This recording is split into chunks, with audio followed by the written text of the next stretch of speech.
Salutare și bine te-am găsit la canalul meu de YouTube. Eu sunt Marian de la Tutoriale Simple, iar astăzi vom face un nou tutorial în care o să vă învăț cum să-ți urmărești clipurile salvate pe Instagram. Mai concret, clipurile care ție ți-au plăcut și le-ai salvat pentru a le urmări mai târziu. O să te învăț asta, nu înainte să dai un like, să distribui și să te abonezi cu clopoțel, unde să bifezi opțiunea toate. În primul rând vom intra pe Instagram.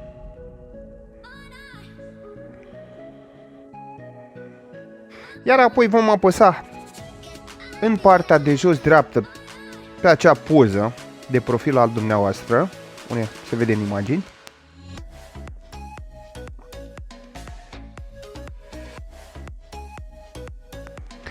Iar apoi apasă pe cele 3 linii de sus din partea dreaptă.